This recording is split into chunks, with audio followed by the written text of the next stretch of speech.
Puji Tuhan ya teman-teman. Roh Kristus itu sungguh menyatakan kemurahan ya dan penghiburannya di dalam hidup kita. Dan itu yang menjadi perjanjian yang kekal. Perjanjian kekal itu terasosiasi atau terkait dengan selama-lamanya. Ya.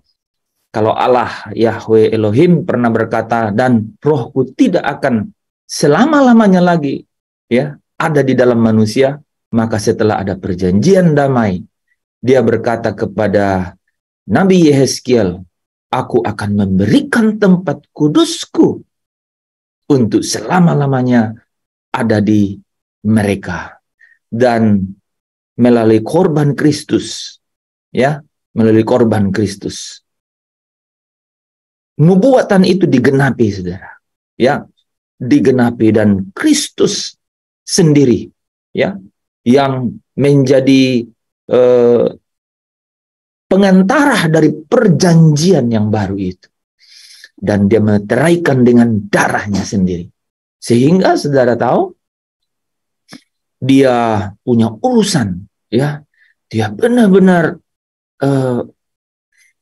fokus. Dia benar-benar menaruh seluruh hidupnya, supaya apa yang Bapa kehendaki itu dapat terlaksana, yaitu mereka yang adalah umatnya itu dapat bersama-sama dengan dia di kemah yang abadi satu hari nanti.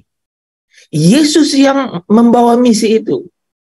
Kristus yang adalah menjadi pusat penggerak dari semua misi itu, saudara.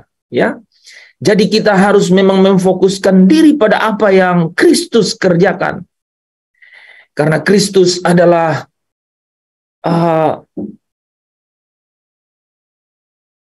kemuliaan. Kristus adalah kemuliaan yang Allah sendiri, ya, nyatakan hadir dengan secara jasmania di tengah-tengah dunia ini. Nah, bagi saya dan saudara, di abad-abad akhir ini tidak lagi bisa melihat Yesus, ya, tidak lagi bisa melihat wajahnya, tidak bisa lagi secara fisik melihatnya. Tapi saudara, ya, tapi barang siapa yang percaya kepadanya, artinya mereka adalah anaknya Allah, maka di dalam dia ada Roh Kristus yang dikatakan apa? Berdiam. Berdiam. Bapak Ibu Saudara yang dikasihi Tuhan, itu berdiam itu karena satu janji, dan janji itu tidak bisa diingkari. Ada Roh Allah sendiri, ya, yaitu roh anaknya, yaitu Roh Kristus, ada di dalam saya dan saudara. Dan itu artinya engkau dan saya adalah miliknya Kristus. Kalau saudara miliknya Kristus, Kristus yang urusi saudara atau saudara yang urusi Kristus? Kristus yang urusi kita. Oke? Ya. Dia mendandani saya dan saudara. Supaya apa, saudara? Yohanes 17 ayat 24. Supaya, apa katanya? Ada yang ingat? Di mana aku berada, di situ pun juga. Supaya di mana aku berada, mereka juga berada bersama-sama dengan aku. Dan dia lanjutkan, agar mereka memandang kemuliaanku yang telah engkau berikan kepadaku. Sebab engkau telah mengasihi aku sebelum dunia dijadikan. Kata terakhir, saudara, engkau telah mengasihi aku sebelum dunia dijadikan. Itu berarti bahwa sebelum dunia dijadikan. Artinya apa, saudara? Ini memang sejak semula. Ini bukan intervensi dari siapapun. Ini adalah original, genuine God's mission. Bapa, misinya Bapa. Hatinya Bapa. Hatinya Bapa adalah supaya engkau dan saya melihat kemuliaan. Nah, Bapak Ibu Saudara yang dikasihi Tuhan, 2 hari yang lalu saya mencoba membawa kita gitu ya dalam satu sisi pandang mengenai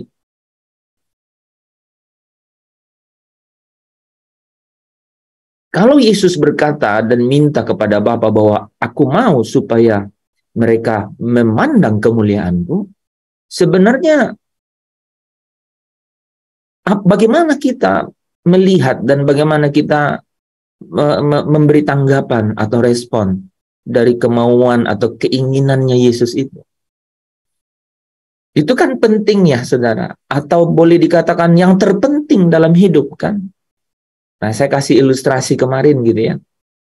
Bahwa kalau kita ingin ya, kalau kita kita ingin bertemu atau berjumpa dengan seseorang, katakanlah itu orang tua, saudara ya, yang paling general, hubungan yang setiap orang pasti punya experience ya, pengalaman. Saya ingin jumpa dengan orang tua. Ya, jumpa dengan orang tua itu dalam banyak konteks gitu ya. Untuk apa gitu ya? Atau ketertarikannya yang paling dalam jumpa dengan orang tua apa? Kira-kira maunya kita atau maunya orang tua yang ditanya, saudara? Ya, pasti maunya orang tua ya. Dia keinginannya apa? Nah, ini ya, sekalipun terbatas, saya coba menarik saya sendiri dan saudara.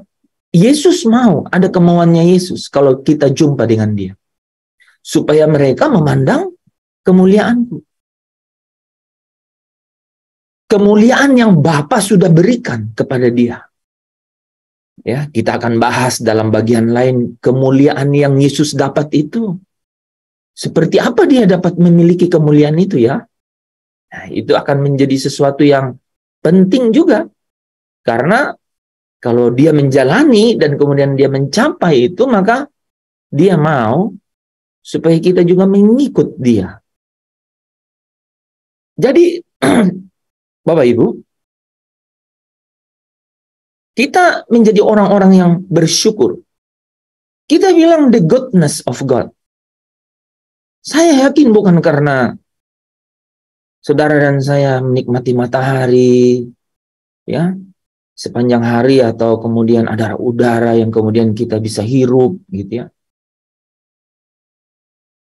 Kan itu sangat universal dan general kan. Orang juga menikmati itu. Tapi ketika saya dan saudara mengatakan the goodness of God, kira-kira apa yang paling dalam yang saudara bisa tarik dan kemudian angkat ke permukaan sebagai ucapan syukur yang tertinggi?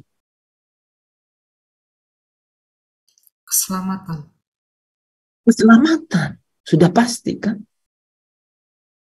Kalau kita mau tarik kepada hal yang sangat basic, penebusan. Ya, penebusan. Kalau kita mau tarik ke hal yang lebih basic, Pak Anton sedang ya akan jelaskan kita dalam seri-seri berikutnya itu adalah penghapusan dosa. Dosamu tidak lagi ya diingat-ingat. Dia bayar utang dosamu. Nah, saudara. Jadi landasan yang paling hakiki nih buat saya dan saudara ya. Saudara, kalau saudara dapat kiriman uang, kamar sebelah juga dapat. Ya. Tetangga anjingnya beranak, mereka juga pasti ya. Itu biasa saja, ya. Ya. Semua ya most likely, ya. Most likely, ya. Rata-rata begitu. Tapi hal yang tertinggi dan hakiki dan esensi dalam hidup kita sebagai orang percaya itu adalah bagaimana bukan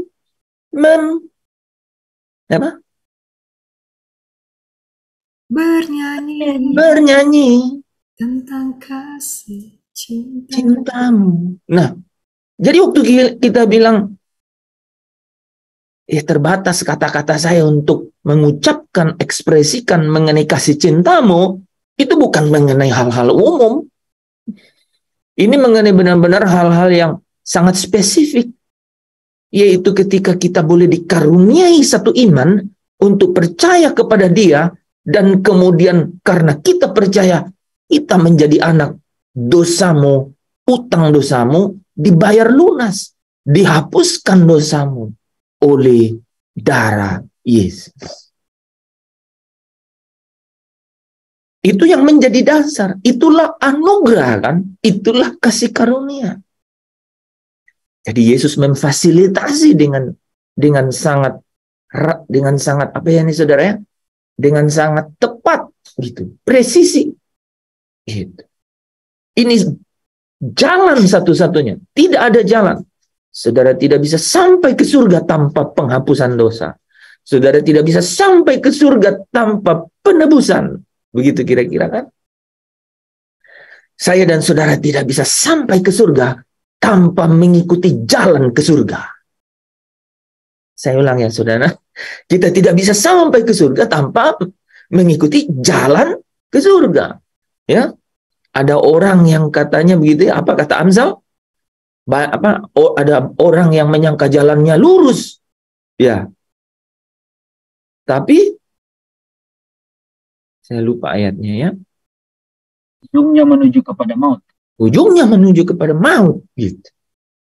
Jangan sampai kita menyangka-nyangka atau mengira-ngira jalan. Jadi jalannya adalah jalan yang ditempuh Yesus. Dan itu jalan yang ditempuh Yesus definitif, saudara. Definitif, terdefinisi. Dan yang mengajarkannya kepada kita, itu adalah Roh Kudus. Jadi tanya Roh Kudus, jalannya Kristus, yaitu jalan untuk pulang ke surga, itu mana? Gitu. Dan itu pasti, saudara, jejak-jejaknya Kristus. Pasti jejak-jejaknya Kristus. Untuk sampai ke rumah Bapa, ke rumah di mana Dia menyediakan tempat bagi saya dan saudara.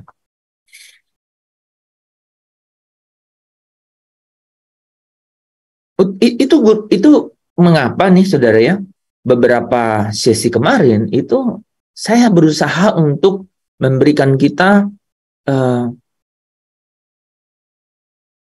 pengalaman, pemahaman gitu ya, pemahaman mengenai betapa luar biasanya kemuliaan itu yang Bapa rancang gitu, yang Bapa miliki ya, untuk setiap orang yang ditebusnya ini itu dapat sampai di sana dan menikmati bersama Dia selama-lamanya. Kita harus punya fantasi itu, kan? Kita harus punya imajinasi itu. Karena hanya imajinasi itu, saudara pernah ingin pulang ke rumah, hometown, pulang kampung, karena ingat ada mangga besar depan rumah yang selalu berbuah besar-besar, manis-manis, dan tidak pernah habis. Kira-kira begitu. So I'm willing to go home, ya. Benar-benar pengen pulang karena sampai itu dia rasa ada di sini, gitu misalnya. Dia ada kayaknya itu. Nah, saudara, kita harus punya taste-nya surga gitu loh. Dan itu pasti dalam koridor yang namanya kemuliaan. Kemuliaan sangat tak terbatas kata ya untuk bisa menjelaskannya. Tapi pasti berangkat dari kekudusannya Allah. Kemaha kudusannya Allah. Itu memancarkan kemuliaannya. Ya. Kemudian kepribadiannya Allah pasti memancarkan kemuliaannya. Nah, itu kita bisa lihat di dalam kepribadiannya Kristus. Dia menjadi hamba, mengosongkan diri, sekalipun dalam rupa Allah, tidak mempertahankan, tapi menjadi hamba. Kepribadiannya, ya, di dalam kekuatan kekuasaannya, bahwa dia adalah penguasa, raja, ya, dia adalah pengendali seluruh semesta. Kemuliaan dapat kita lihat, ya. Nah, ini yang saya coba jelaskan kemarin, saudara, ya, bahwa sampai tua-tua itu, saudara, ya, melemparkan mahkota yang ada di kepalanya karena segala hormat dan pujian itu mereka hanya ingin berikan kepada yang duduk di tahta, yaitu Allah dan anak domba itu. Jadi kita harus punya itu. Punya ya, malam ini kita sebut saja begitu, ya. Kita harus punya taste-nya gitu loh. Kita harus punya rasanya, itu kemuliaan itu seperti apa. Dari mana? Ya belajar dari Roh Kudus. Dan Roh Kudus akan mengajar kepada kita, ya, melalui setiap firman yang telah disampaikan Kristus. Roh Kudus akan mengingatkan. Kita harus terus belajar. Ini yang Pak Anton kemarin, ya, angkat di salah satu soal kuis, kan. Kemarin saya juga udah, ya, bahwa misinya bukan hanya menghapus dosamu, menebus engkau, tapi untuk belajar. Karena belajar ini supaya kita tahu jalan pulang, gitu. Jalan pulang ke surga, jalan yang ditempuh Yesus untuk pulang. Nah, saya mau cerita, saudara, mengenai bahwa supaya kita rindu dan ingin pulang, kita harus selalu membawa di dalam hidup kita ini suasana yang ada di sana. Kita harus selalu menyatu dengan suasana yang ada di sana. Dan itu adalah kemuliaan. Dan tahukah saudara bahwa kemuliaan itu dibawa turun ke bumi itu sebenarnya. Ya. Nah, makanya Kristus itu disebut cahaya kemuliaannya Allah. Jadi di dalam Kristus kita bisa melihat, ya, kemuliaan yang ada di rumah Bapa itu. Kemuliaan yang kemarin kita, ya, sempat beberapa seri, ya, pelajari, ya. Dan kita sudah berakhir kemarin di dalam rancangan Damai Sejahtera, dan mulai hari Senin kemarin kita masuk dalam seri yang baru, yaitu Kristus adalah pengharapan akan kemuliaan yang itu. Kemuliaan yang kita sudah ingin-inginkan itu. Kristus adalah pengharapan, ya, akan kemuliaan itu. Dan memang Yesus Kristus, ya, mau supaya kita dapat memandang kemuliaannya itu. Ya. Saya refresh sedikit, ya, saudara, ya. Kemarin di dalam Wahyu 14 ayat 1 kita bisa melihat anak domba berdiri di Bukit Sion, ya. Itu bicara mengenai orang-orang tebusan, kan, kemarin, ya. Mereka bersama-sama dengan orang-orang yang pada dahi mereka tertulis namanya dan nama Bapanya. Mereka ini tentu sajalah, mereka inilah yang kemudian bersama-sama dengan dia, dan mereka inilah yang memandang kemuliaan, ya. Dalam Wahyu 7 ayat 9, dari kumpulan besar orang banyak, dari segala bangsa, suku, kaum, dan bahasa, berdiri di hadapan tahta dan di hadapan anak domba. Mereka melihat kemuliaan di sekitar tahta itu, kan, ya, dikatakan seperti kristal, ya, seperti pelangi, ya, yang memancarkan terangnya, ya, dihiasi oleh obor yang terang, ya. Itulah ketujuh roh Allah dikatakan, ya. Mereka memakai jubah putih dan memegang daun-daun palem di tangan mereka. Saudara, coba bawa, ya, fantasi rohani saudara untuk masuk ke area ini, bahwa di sana atau di atas sana, itu di mana Yesus berada, ada satu dunia yang benar-benar membuat kita akan selama-lamanya, ya, limpah dengan yang namanya air kehidupan, ya, sukacita surgawi itu, ya. Makanya di Wahyu 7 ayat 9 dikatakan, dan kota itu tidak memerlukan matahari dan bulan untuk menyinarinya, sebab kemuliaan Allah meneranginya, dan anak domba itu adalah lampunya, saudara. Sepintas ya kita kilas balik tuh. Tapi saudara jangan pernah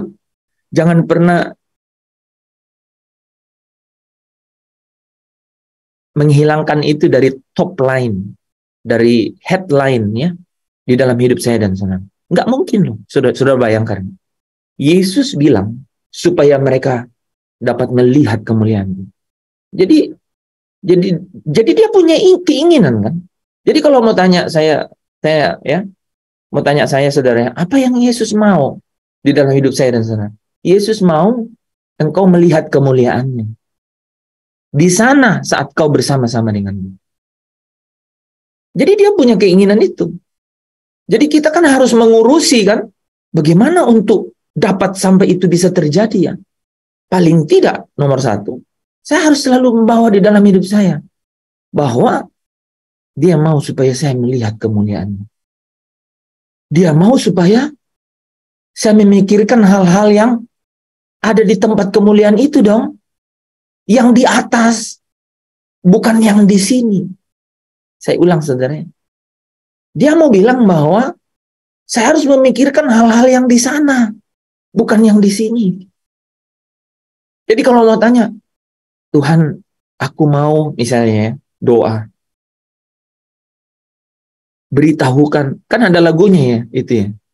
Beritahu, kalau nggak salah tuh lagu-lagu kemarin, beritahu kepadaku apa yang harus kubuat. Bapa, tolong aku harus buat apa? Mungkin Yesus bilang ini, bagaimana sih gitu, ya? Bersedia, Iya. lakukan semua. Wah. Lanjut dulu Bu Esther, bait 2-nya. Sebelum berakhir hariku, ku mau menyelesaikan tugasku. Oh, jadi pasti ada tugas yang, terus kita nanya tugasnya apa ya? Oh, jangan-jangan ini ya, gue mau ke panti gitu, atau aku mau apa ya? Kan bayangannya gitu kan. Nah, saya ingin menarik yang sangat universal, yang pasti benar, yang mutlak benar. Bahwa Yesus mau, saudara, memperhatikan bahwa dia ingin saudara memandang kemuliaannya. Dan kalau memandang kemuliaannya itu yang dia maksudkan adalah saudara ingin ditarik perhatian dan seluruh gairahnya ke atas, bukan diam yang ada di bumi. Nanti kita akan bahas Kolose pasal 3. Carilah perkara yang di atas. Itu supaya mereka memandang kemuliaan. Benar-benar ingin dibuat begitu. Ya. Ketika Yesus ya berkata dalam Yohanes 17, kuduskanlah mereka. Dia mau bilang pisahkan mereka dari yang di bumi ini dan yang ya kepada apa yang ada di atas gitu. Kita harus punya perspektif itu. Harus punya benar-benar seperti GBHN gitu loh, saudara. Garis-garis besar haluan aku, GBHA. Itu bahwa ini yang Tuhan mau.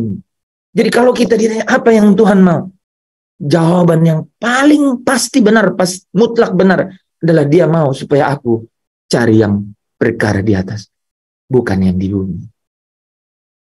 Itu kenapa dia bilang supaya mereka memandang kemuliaanku. Itu pertama tuh saudara. Itu pertama.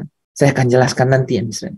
Yang kedua saudara, dia mau kasih tahu begini loh saudara. Ketika saudara memandang kemuliaan, dia mau bilang, coba lu lihat gimana saya bisa dimuliakan. Nah itu loh saudara. Luar biasa tuh nanti itu. Itu bisa jadi satu drama sendiri itu saudara. Dia pingin kasih lihat Mungkin kalau nanti saudara lihat itu saudara, ya, ketika saudara memandang kemuliaan jalan, ini pasti tidak ini tidak mustahil, saudara. Saudara bisa dikasih pemandangan bagaimana dia sampai ya duduk di sebelah kanan Allah dari sumur dingin, ya, Kamis malam, ya, sebelum dia masuk, ya, ke Via Dolorosa, saudara. Sendiri, tidak ada yang menemani, hanya dia dan Bapa yang bergumul. Ada jejak-jejak yang dia ikuti itu, saudara, yang dia tempuh, yang dia jalani, ya. Makanya dia katakan nih ya, saudara, dengan dia katakan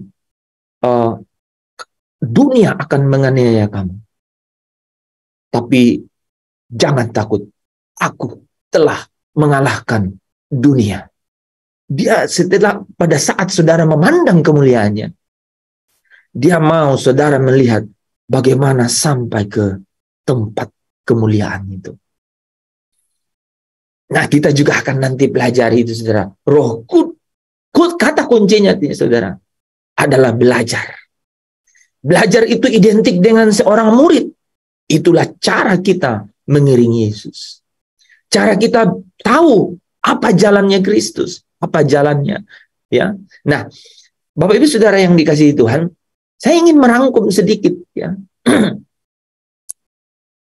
Track, ya. Bagaimana dan dari mana kita diangkat, gitu ya, saudara. Dan untuk sampai melihat kemuliaannya itu. Itu diwakili di dalam ayat ini nih, saudara. Roma 5 pasal yang kedua. Roma pasal 5 ayatnya yang kedua, ya. Saya senang sekali dengan ayat ini, karena ayat ini seperti merangkum perjalanan panjang seorang, ya, anak Tuhan, gitu ya. Dikatakan oleh Dia, Kristus, kita juga beroleh jalan masuk oleh iman yang dikaruniakan kepada kasih karunia itu.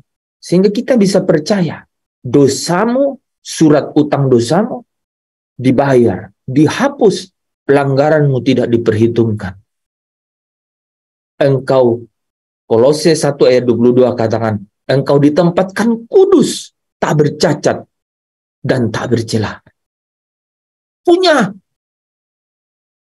eksausia tuh, saudara, ya. Punya kuasa untuk menjadi anak Allah, nih, saudara. Nah, tapi saudara, lihat perjalanannya selanjutnya. Di dalam kasih karunia itu, di atas sukacita kita itu, di atas syukur itu, di atas puji-pujian kita itu berdiri dan kita bermegah.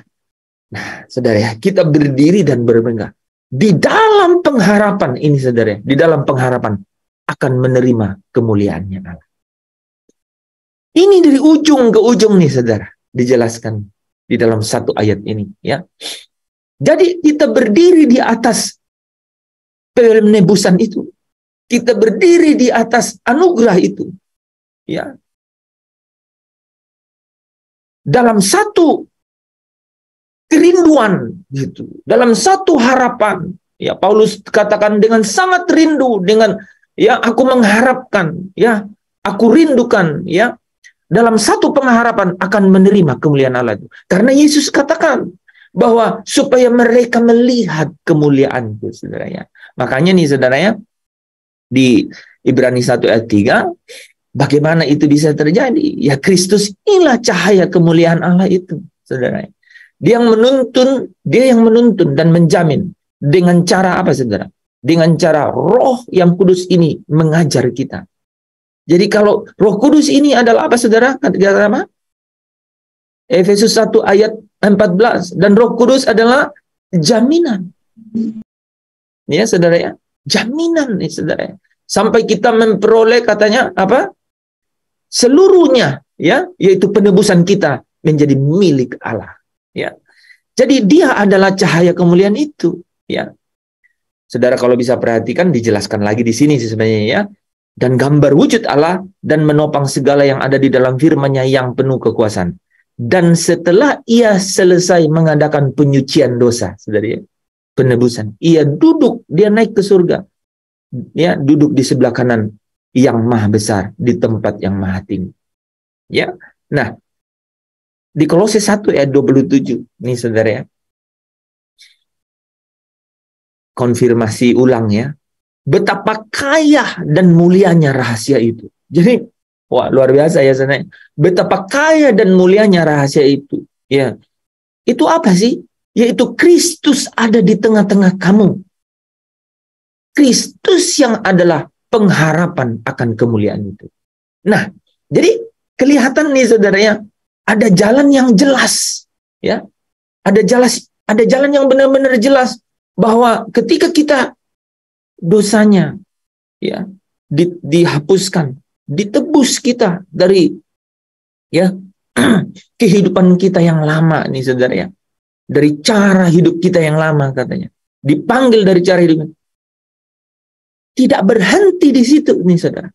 Kita juga diajar oleh Roh Kudus dengan cara kita dipimpin oleh Roh Kudus itu untuk bisa sampai melihat kemuliaannya Yesus itu. Sampai melihat kemuliaannya Yesus itu. Nah, saudara, bagaimana dengan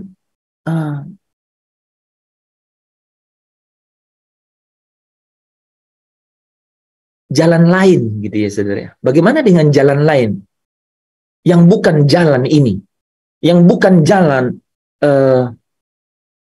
mengikuti jalan Kristus yang sampai kepada kemuliaan? Mari kita lihat satu ayat aja ya saudara ya. Di dalam Roma 2 ayat 6 sampai 10. Ini saudara juga bisa belajar sesuatu di sini. Allah akan membalas setiap orang menurut perbuatannya. Ini perbuatannya, ya. Perbuatan apa yang dimaksud? Rupanya menarik nih, yaitu hidup kekal kepada mereka yang dengan tekun berbuat baik, mencari kemuliaan, kehormatan dan ketidakbinasaan. Ya, saudara bisa lihat ya. Jadi hidup kekal kepada mereka yang dengan tekun berbuat baik, mencari kemuliaan, mencari perkara yang di atas, kehormatan, ya, ketidakbinasaan. Bicara mengenai hidup kekal kan. Tetapi ini saudara bisa lihat juga di sini yang namanya rancangan damai sejahtera dan rancangan kecelakaan ya. Tetapi murka dan geram kepada mereka yang mencari kepentingan sendiri di bumi, yang tidak taat kepada kebenaran, melainkan taat kepada kelaliman. Bahkan dikatakan apa saudara? Penderitaan dan kesesakan akan menimpa setiap orang yang hidup dalam berbuat jahat. Pertama-tama orang Yahudi dan juga orang Yunani. Jadi semua orang. Tetapi sekali lagi, tetapi kepada orang yang mencari kemuliaan dikatakan, tetapi kemuliaan, kehormatan, dan damai sejahtera akan diperoleh semua orang yang berbuat baik. Pertama-tama orang Yahudi dan juga orang Yunani.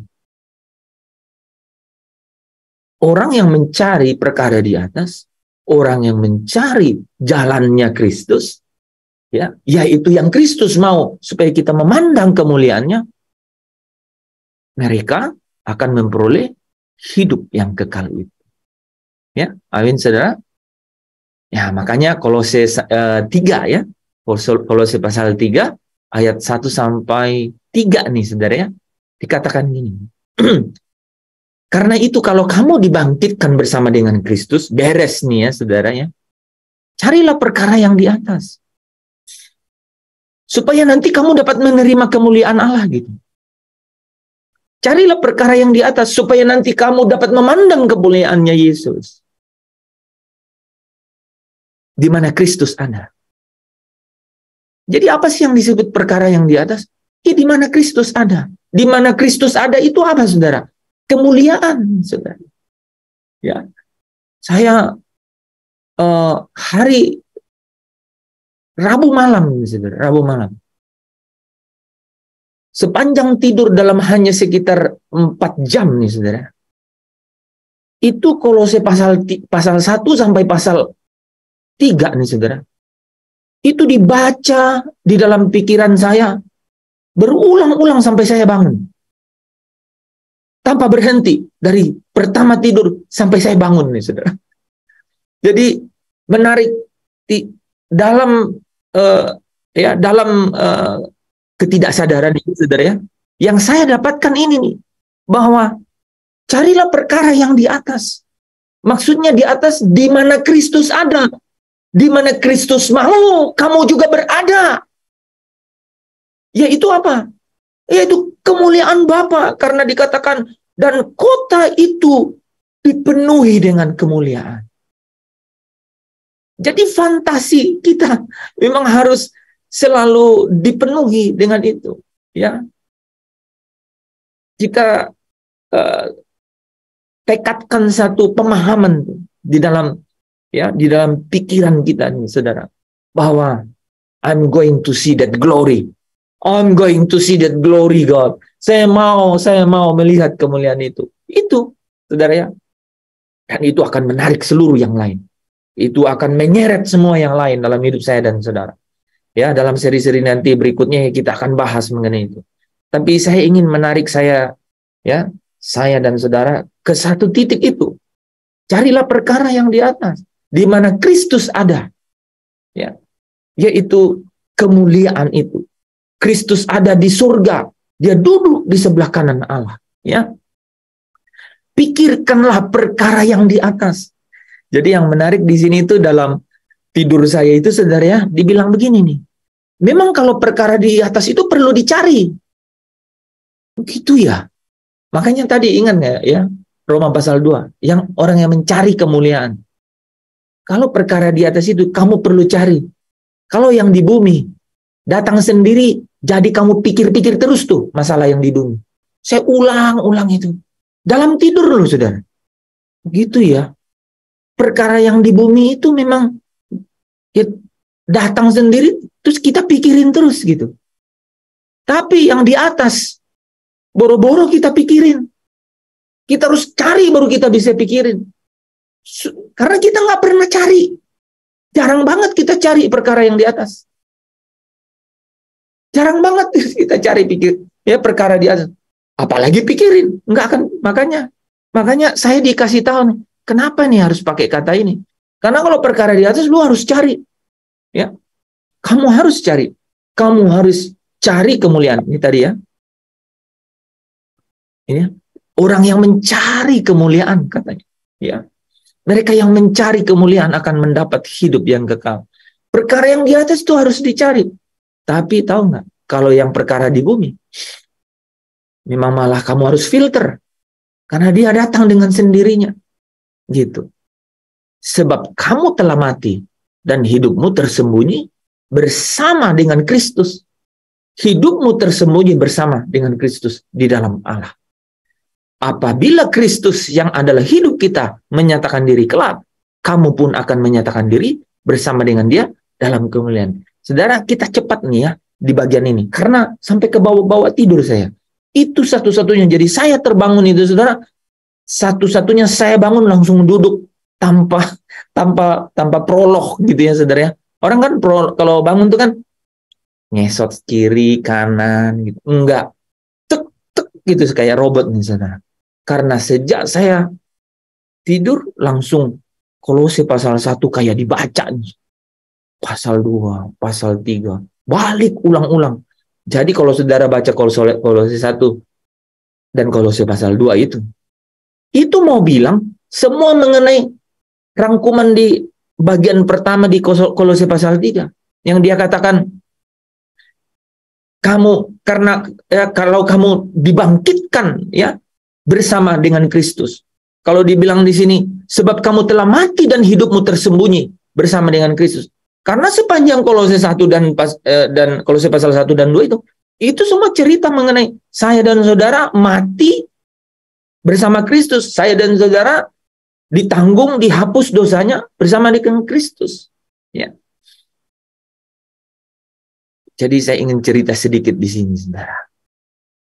Dari perikop ini nih, saudara. ambil kesimpulan bahwa Kristus itu adalah pusat kehidupan setiap orang percaya. Tadi malam saya bilang apa? Prinsip hidup kita, Kristus cukup bagiku. Diulang-ulang. Kristus cukup bagiku. Kok Kristus cukup bagimu?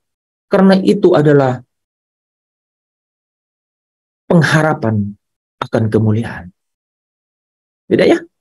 Saudara bisa terasosiasi. Ya. Kenapa bilang Kristus adalah pusat kehidupanku? Ya karena dialah yang dapat menyediakan apa yang kuperlu gitu. Enggak, saudara. Kristus adalah pusat kehidupanku karena dialah pengharapan akan kemuliaan itu. Ya. Karena aku rindu akan kemuliaan itu. Ya, Paulus berkata, aku hidup tetapi bukan aku sendiri yang hidup, melainkan Kristus yang hidup di dalam aku. Ya. Kristus adalah pokok dan tujuan kehidupan setiap orang percaya. Jadi bukan hanya pusat, tapi menjadi tujuan. Ya, Paulus berkata, bagiku hidup adalah Kristus. Wah. Oke. Dia hidup di dalam kita melalui rohnya, dan kita hidup bagi dia di dalam segala tindakan perbuatan kita. Ya. Bagiku hidup adalah Kristus. Sehingga saudara, hidup setiap orang percaya yang sesungguhnya itu mana? Terletak di surga sesungguhnya. Memang tidak di sini. Ya, tidak di sini, saudara ya. Itu yang disebut tersembunyi bersama dengan Kristus. Loh iya, kalau Kristus ada di atas sana, di sebelah kanan Allah, dan dikatakan tersembunyi bersama dengan Kristus, sesungguhnya obsesi kehidupan kita, orientasi kehidupan kita, ya terletak di surga. Karena dari sanalah manusia baru memperoleh kehidupannya, dikatakan. Ya, manusia baru dilahirkan dan dipelihara dari surga. Surga yang membuat manusia baru ini menemukan bentuknya melalui Roh Allah yang kudus, yang menurut Yohanes 14:26 dia mengajar kamu. Ya, itulah yang disebut kesempurnaan hidup. Ini yang Paulus katakan nih saudara di Kolose 1 ayat 28. Dialah yang kami beritakan. Apabila tiap-tiap orang kami nasihati dan tiap-tiap orang kami ajari dalam segala hikmat, untuk memimpin tiap-tiap orang kepada kesempurnaan dalam Kristus. Ini bicara mengenai manusia baru. Nah, saudara kalau baca lanjutan Kolose pasal 3 ini, itu judulnya ya manusia baru. Ya, yang terus diubahkan sampai menurut gambar Khaliknya. Ya, kita udah nanti ya di bagian lain kita bahas itu ya. Jadi, saudara, kesempurnaan dalam Kristus ini memiliki dinamika. Nah, dinamikanya nih saudara ya, itu urusannya dan kaitannya dengan dimuliakan bersama dengan Kristus. Ya, makanya Roma pasal 8 nih ayat 17 ya dan 18 katakan yang akan menerimanya bersama-sama dengan Kristus itu apa? Janji-janji Allah. Karena mereka adalah ahli waris, yaitu jika mereka menderita bersama-sama dengan Kristus, maka mereka dipermuliakan bersama-sama dengan Kristus. Jadi kesempurnaan Kristus itu, saudara, bisa tercapai di dalam penderitaan bersama-sama dengan Dia. Ya, makanya saudara tahu nggak kenapa langsung diasosiasikan langsung penderitaan zaman sekarang ini? Tidak dapat dibandingkan dengan kalau kau nanti melihat kemuliaannya Yesus. Ya saudara, kemuliaan yang akan dinyatakan itu adalah pada saat kau melihat kemuliaannya Yesus itu. Itu yang memang Yesus mau. Ya. Di dalam 1 Petrus 4 nih saudara, ayat 12 dan 13. Saudara-saudara yang kekasih, janganlah kamu heran akan nyala api siksaan yang datang kepadamu sebagai ujian. Seolah-olah ada sesuatu yang luar biasa terjadi atasmu. Dia katakan, jangan kamu heran. Nggak heran dong. Karena udah tahu jalannya. Roh Kudus ajar melalui setiap firman ini. Udah tahu jalannya. Jalan untuk melihat kemuliaan itu. Jangan kamu heran. Karena itu apa katanya? Bersukacitalah. Sebaliknya bersukacitalah. Ya, sesuai dengan apa? Wow, di sini ada takaran nih saudara, takaran. Bagian yang kamu dapat dalam penderitaan Kristus. Ini terasosiasi langsung nih saudara. Supaya kamu juga boleh bergembira dan bersuka cita pada waktu ia menyatakan kemuliaannya. Saudara bisa lihat? Ya. Jadi ini yang Paulus bilang, dialah yang kami beritakan. Dia ini siapa? Pengharapan akan kemuliaan. Ya, Kristus yang kami ajarkan adalah Kristus yang adalah pengharapan akan kemuliaan. Yaitu apa? Yaitu Kristus yang menderita. Dan kamu, bagian yang kamu dapat dalam penderitaan Kristus. Ya, berbahagialah kamu. Nih menariknya, jika kamu dinista karena nama Kristus. Katanya apa? Sebab roh kemuliaan, yaitu roh Allah, ada padamu. Saudara diberkati dengan firman itu. Amin. Amin. Nah, saudara, di bagian akhir di Kolose 3 pasal 4 tadi bilang apa? Apabila Kristus yang adalah hidup kita menyatakan diri kelak, kamu pun, ya, nih ya, apabila Kristus yang adalah hidup kita menyatakan diri kelak, kamu pun akan menyatakan diri bersama dengan Dia dalam kemuliaan. Coba kita lihat. Ketika Kristus menyatakan diri kembali, kita pun akan menyatakan diri bersama dengan Dia di dalam kemuliaan. Ini merupakan kemuliaan bagi Kristus. Karena Dia yang minta kepada Bapa. Bapa, aku mau. Ya. Ya, ini kemuliaan bagi Kristus sendiri, saudara. Ketika umat yang telah ditebusnya ada bersama-sama dengan Dia saat itu, Ia akan datang untuk dimuliakan di antara orang-orang kudusnya. 2 Tesalonika 1 ayat 10. Dan sebaliknya, merupakan kemuliaan juga bagi umatnya. Ya, ini adalah satu peristiwa. Ini kan kalau saudara perhatikan ya, apabila Kristus menyatakan diri, maka Dia juga ya merasakan kemuliaan itu karena Dia bersama-sama dengan orang-orang yang ditebusnya. Makanya dikatakan di dalam Injil Matius dan Lukas, Dia akan datang di dalam kemuliaan Bapanya, gitu ya. Nah, juga umatnya ya, ini merupakan kemuliaan ketika mereka datang bersama dengan Dia dan akan hidup bersama-sama dengan Dia selama-lamanya ya. 1 Tesalonika 4 ayat 17b. Bersama dan hidup bersama Tuhan selama-lamanya. Nah, saudara, saat kedatangan Kristus yang kedua kali ini, orang-orang yang sekarang hidupnya tersembunyi bersama dengan Kristus itu akan tampil ya bersama dengan Kristus dalam kemuliaannya itu. Dan inilah yang Kristus sungguh-sungguh inginkan ya. Orang yang tersembunyi ya hidupnya bersama dengan Kristus. Kristus ada di sebelah kanan Allah. Orang yang tersembunyi hidupnya di dalam Kristus.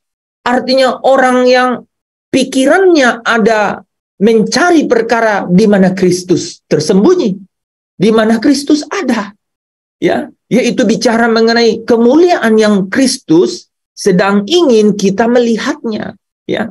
Jadi kita harus benar-benar dibawa kepada satu pemahaman bahwa kita harus tersembunyi di dalam Kristus. Kita harus dibawa untuk mencari perkara-perkara yang di atas, di mana Kristus ada, di mana kemuliaan itu Kristus mau kita lihat gitu. Artinya bukan melekat pada hal-hal yang di bumi, ya.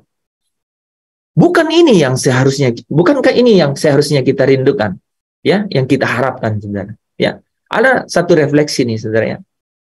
Kalau sekarang kita katakan bahwa apabila Kristus yang adalah hidup kita, artinya bukan kita lagi, ya, tetapi Kristus yang hidup di dalam kita. Kita tersembunyi di dalam Kristus. Kita harusnya mencari perkara yang di atas, di mana Kristus ada. Ya. Bukankah seharusnya kita mengarahkan hati kepada dunia yang di atas dan hidup lebih tinggi daripada dunia yang di bawah ini, memiliki satu harga tinggi, memiliki satu standar yang tinggi.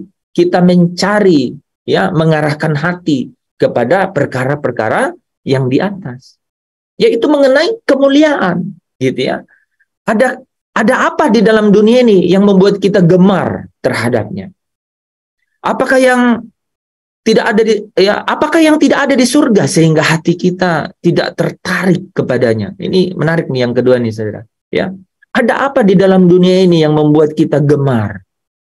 Ya, apakah yang tidak ada di surga sehingga hati kita tidak tertarik ke surga? Gitu. Ya, ini kita harusnya selalu renungkan tuh di dalam hidup gitu. Apa sih yang nggak ada di surga sehingga kita tidak tertarik dengan surga? Apa yang tidak ada di surga apa yang tidak ada di atas sehingga kita tidak tertarik dengan perkara di atas? Apa yang tidak menyenangkan, yang tidak wow di dalam kemuliaan sehingga kita tidak tertarik mengenai kemuliaan itu? Yang membuat kita gemar gitu loh dengan hal-hal di dunia ini, ya. Sementara di sanalah itu raja kita, saudara. Di sanalah rumah kita, harta kita di sana, dan kita berharap supaya berada di sana selama-lamanya. Saudara bisa bayangkan, kalau kita bilang kita akan berada selama-lamanya nanti di sana, dan rumah kita ada di sana, dikatakan di Ibrani 13 ayat 14, kita tidak punya tempat tinggal di sini. Kita sedang mencari satu kota, itu yang Abraham labuhkan hatinya ke sana, ya, satu negeri, satu tanah air. Raja kita ada di sana, Kristus ada di sana. Ya, kalau kita bilang hati kita di sana, harta kita di sana, kenapa kita tidak mencari perkara yang di sana, perkara yang di atas itu, saudara? Ini yang kita harus jadikan agenda tunggal di dalam diri kita. Semua yang lain harus terkait dan terhubung dengan hal itu. Kemana kita akan berlabuh pada akhirnya. Amin, saudara. Jadi, kemarin itu saya akan katakan begini, saudara ya. Dari refleksi tadi itu, saya katakan bahwa hanya orang-orang yang menjadikan kemuliaan Kristus itu sebagai hasrat dan rancangan dalam hidupnya, hanya orang-orang yang menjadikan kemuliaan Kristus, perkara yang di atas, apa yang Kristus mau, ya, di mana Kristus berada, menjadi hasrat dan rancangan dalam hidupnya, hanya orang-orang itu yang dapat menjadikan hasrat dan rancangan itu sebagai apa? Penantian dan pengharapannya. Hanya orang-orang itu yang selalu mau menanti-nantikan Tuhan datang kembali. Yang mengharap-harapkan kehadirannya, kan? Gitu ya, saudara. Makanya di hari-hari kita, saudara, harusnya kita isi dengan satu, saudara kalau tahu lirik lagunya ini, hanya harimu, Tuhan. Ya, hanya harimu, Tuhan. Hanya harimu, Tuhan, yang selalu ku nantikan. Tahan dulu nih, saudara. Coba bayangkan, saudara. Ini kata-kata lagu ini bakal basi nih, saudara. Meaningless nih, saudara. Kosong. Kalau saya tidak menaruh hasrat saya, ya, menjadikan kemuliaan Kristus atau perkara yang di atas itu menjadi hasrat saya, sehingga saya menjadikan itu menjadi penantian. Saya tidak ada yang saya tunggu-tunggu, yang saya nanti-nanti. Yang saya nanti-nanti dan tunggu-tunggu itu adalah melihat kemuliaan. Ya kan? Hanya harimu, Tuhan, yang selalu ku nantikan, ya.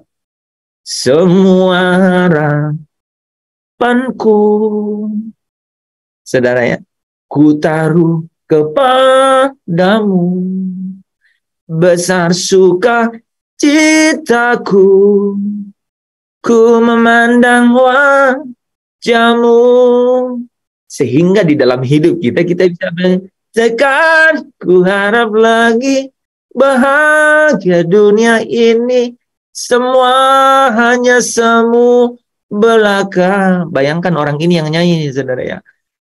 Tuhan dan kerajaanmu itu segenap hidupku, sekarang, dan selamanya.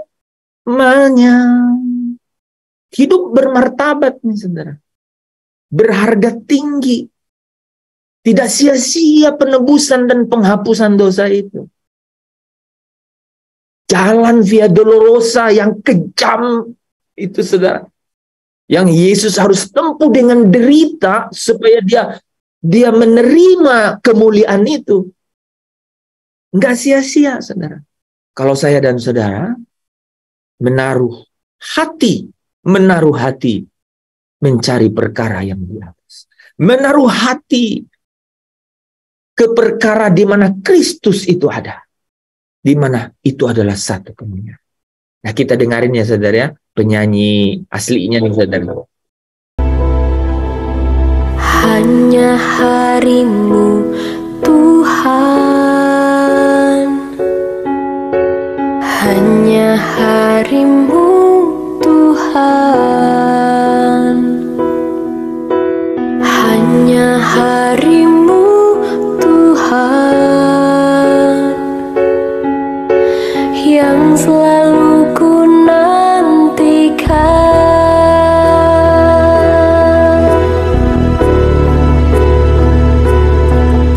Kita renungkan nih teman-teman.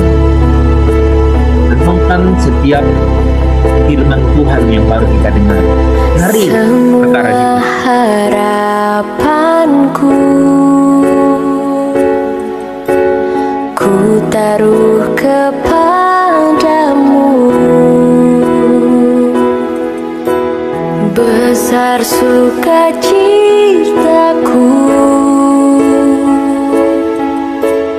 ku memandang wajah-Mu. Takkan ku harap lagi bahagia dunia ini, semua hanya semu belaka. Tuhan dan kerajaan-Mu itu segenap hidupku, sekarang dan selamanya.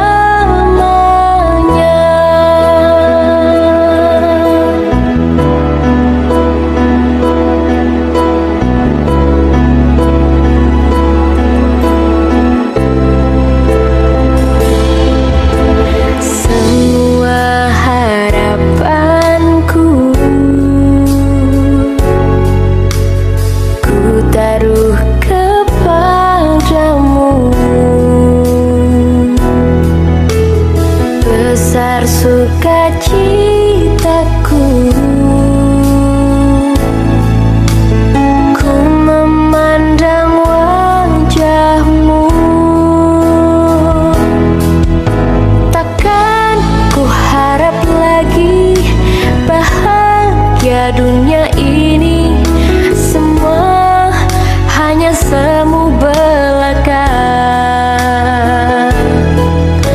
Tuhan dan kerajaan-Mu itu segenap hidupku, sekarang dan selamanya.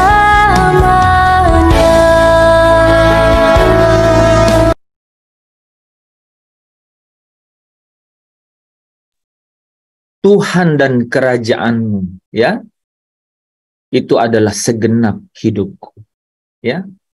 Lebih jauh dari kita berkata, aku bukan aku lagi, Kristus yang ada di dalam aku, ya. Kalau aku hidup untuk Kristus. Sekarang saudara melangkah di atas anugerah, di atas kasih karunia itu. Kita berdiri, kita bermegah akan satu penantian dan satu pengharapan kemuliaan Allah. Dan itu berarti melihat kemuliaannya Yesus. Itu yang Yesus mau. Carilah kemuliaan, carilah perkara yang di atas, di mana Kristus ada. Kan kita mau ketemu dia. Kalau dia yang bayar surat dosa, utang dosa saya dan saudara, kita pasti juga mau kan untuk berjumpa dengan. Nah, dia kasih jalan. Kita harus belajar, ya. Roh Kudus yang akan ajar kita untuk supaya kita melewati jalan. Tadi sepintas kita sudah bahas. Nah, saudara yang dikasihi Tuhan, karena kita memang, ya, kewargaan kita memang itu di dalam surga.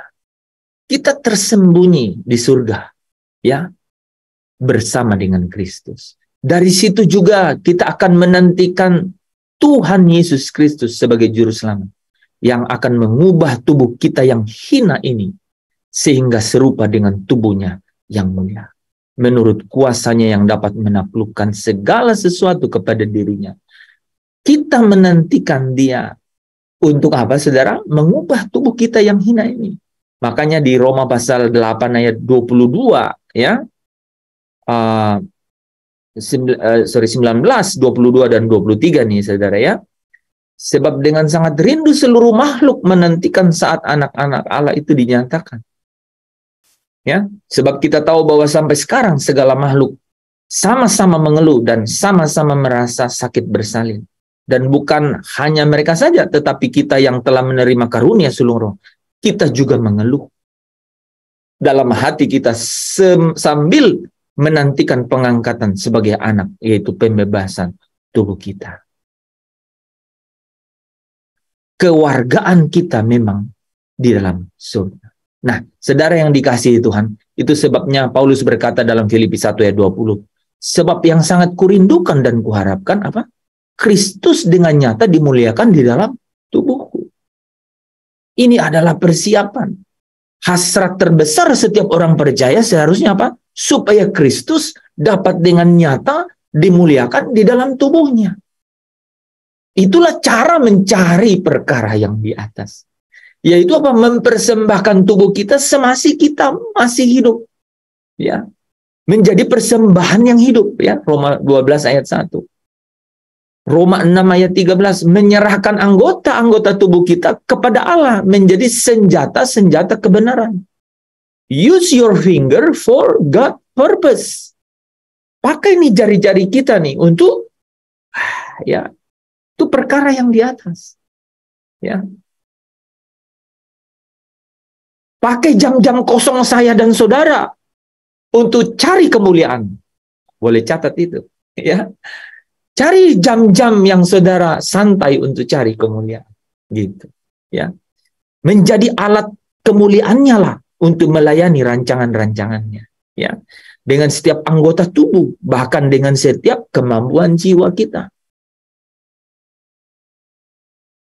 Nah, teman-teman, orang-orang yang sangat merindukan supaya Kristus dapat dimuliakan di dalam tubuhnya, itu memiliki pengabaian yang kudus. Tidak peduli, saudara. Tapi namanya pengabaian yang kudus. Makanya Paulus bilang, baik oleh hidupku maupun oleh matiku. Dia mau bilang, terserah. Ya. Mereka berserah sepenuhnya. Terserah dengan cara apa Kristus mau membuat, ya, mereka berguna untuk kemuliaannya. Ini cara orang mencari perkara di atas. Apakah itu dengan jeripayah atau penderitaan, dengan kerajinan dan kesabaran, dengan hidup untuk kemuliaannya, dengan melayani Dia, ataupun dengan mati demi kemuliaannya, dengan menderita bagi Dia. Terserah dengan cara apa Kristus mau membuat mereka berguna untuk kemuliaannya. Mereka baik oleh hidupnya maupun oleh matinya. Mereka mau, mereka rindu, ini yang mereka harapkan, Kristus dengan nyata dimuliakan di dalam tubuhnya. Nah, Bapak Ibu Saudara yang dikasihi Tuhan, satu hari nanti, hari Tuhan, itu akan datang seperti pencuri. Dikatakan langit akan lenyap gemuruh yang dahsyat, unsur-unsur bumi akan hangus dalam nyala api. Dan bumi dan segala yang ada di atasnya akan hilang lenyap. Kalau segala sesuatu itu akan hancur demikian, ya, betapa suci dan salehnya kamu harus hidup. Dikatakan apa? Yaitu kamu yang menantikan. Ya. Jadi ada yang menarik nih, saudara. Orang yang menanti-nantikan itu pasti memiliki hasrat akan kemuliaan. Memiliki hasrat akan mencari kemuliaan. Memiliki hasrat mencari perkara yang di atas. Itu ciri orang yang menantikan. Nah, orang-orang yang menanti-nantikan Tuhan inilah yang disebut kau suci dan saleh. Sampai kau harus bisa hidup loh. Sekalipun semuanya itu hancur. Saudara bisa tangkap nggak sesuatu? Jadi dikatakan di sini itu saudara ya, orang-orang yang sekalipun begitu dahsyatnya itu akan hancur secara demikian, tapi kamu tetap hidup. Karena kamu suci dan saleh. Itu kenapa kamu bisa suci dan saleh? Karena kamu terus menanti-nantikan. Kenapa kamu bisa menanti-nantikan dia? Karena kamu menjadikan hasrat dan rancangan dalam hidupmu, yaitu kemuliaan Kristus itu. Yaitu perkara-perkara di atas itu. Yaitu mencari kemuliaan di mana Kristus ada itu, saudara. Ya, bahkan disebut kamu yang mempercepat kedatangan Allah. Ya, pada hari itu langit akan binasa dalam api dan unsur-unsur dunia akan hancur karena nyalanya. Tetapi sesuai dengan janjinya, kita menantikan langit yang baru dan bumi yang baru, di mana terdapat kebenaran. Sebab itu saudara-saudaraku yang kekasih, apa katanya? Sambil menantikan semuanya ini, kamu harus berusaha. Saya malam hari ini cerita kepada saudara bagaimana cara berusaha. Inilah firman Tuhan malam hari. Bagaimana kita harus berusaha supaya kamu kedapatan tak bercacat dan tak bernoda di hadapannya dalam pendamaian dengan Dia. Saya jadi ingat satu kata mengenai tak bercacat, tak bernoda ini, saudara. Saudara tahu di dalam Wahyu 2 ayat 17. Wahyu 2:17 itu berkata begini, saudara, barang siapa menang. Singkatnya dikatakan, mereka akan kuberikan batu putih, saudara. Nah, dalam bahasa aslinya, saudara, batu putih di situ itu, saudara, tesera, nih, saudara ya. Itu adalah batu yang dilempar oleh hakim, nih, saudara, di ruang pengadilan. Karena seseorang batu putih, karena seseorang lolos dari dakwaan, saudara, bebas dari dakwaan. Dia katakan, barang siapa menang, kasih tesera, batu putih. Batu yang menandakan apa, saudara? You lolos dari dakwaan. Dan mereka akan diberikan, katanya apa, saudara? Kan dia sudah masuk pengadilan. Saudara, kalau orang masuk pengadilan, saudara, perlu bersih-bersih nama, kan? Dikatakan dikasih nama yang baru. Kasih nama yang baru loh, saudara. Yang hanya diketahui oleh yang menerimanya. Masya Allah, saudara. Very exclusive. You and God, if you look after Him, kalau kau cari Dia, kalau cari apa yang Dia perkarakan. Kalau Yesus bilang, supaya mereka melihat kemuliaan-Ku. Kalau kau cari perkara di atas, cari apa yang di mana Kristus ada, yaitu kemuliaan. You must be someone. Kamu pasti seseorang yang dikasih batu putih, di mana dikasih nama baru. You lolos dari dakwaan dan diberi batu putih, nama baru, nama yang hanya you and Him, kamu dan Dia yang tahu. Haleluya. Saya tutup dengan satu ayat. Wahyu 3 ayat 10. Karena engkau menurut firman-Ku untuk tekun menantikan Aku, maka Aku pun akan melindungi engkau dari hari pencobaan yang akan datang atas seluruh dunia untuk mencobai mereka yang diam di bumi. I will protect you. Amen. In Jesus' name. Terpujilah Kristus. Mari kita berdoa. Amen. Bapa yang tak pernah berhenti-hentinya terus mengalirkan air kehidupan, manna surgawi ke dalam sanubari hati kami yang haus, lapar akan kebenaran. Kami mengucap syukur malam hari. Aku melihat berkat-berkat itu turun terus mengalir, Tuhan. Turunlah, melimpahlah. Terus limpahkan. Yang sakit kau sembuh sekarang. Letakkan bagian tanganmu, tempat yang sakit, engkau sembuh. Yesus yang sembuhkan. Yesus yang sembuhkan. Sekarang ini juga. Yesus sembuhkan. Terima kasih, Bapa. Kuasa-Mu mengalir. di tempat ini. Biarlah kuasa Tuhan itu mengatur. Engkau yang di dalam keadaan yang bersusah hati, you never walk alone. Engkau tidak pernah berjalan sendiri. Ada Roh Allah. Yesus mengirim malaikat menemani engkau. Jangan takut, jangan khawatir, jangan gelisah. Penjaga Israel tidak pernah tertidur. Engkau akan dijaga. Setiap yang sakit sembuh dalam nama Yesus. Engkau berikan Tuhan setiap sel-sel yang baru. Ganti dalam nama Yesus. Tidak ada yang mustahil bagi engkau. Biar malam ini jadi malam mujizat. Karena Allah hadir. Allah menyatakan kemuliaannya. Berkatnya Abraham, Ishak dan Yakub turun atasmu. Atas kita sekalian. Hari ini, besok sampai Maranatha. Kita jumpa dengan Kristus satu hari nanti. Di dalam kerajaannya. Haleluya. Engkau yang diberkati, engkau yang percaya. Bersama dengan saya katakan. Amin. Amin. I got it. Amin. You got it, ya? Amin. Amin. Amin. Terima kasih. Thank you, Pastor. Terima kasih.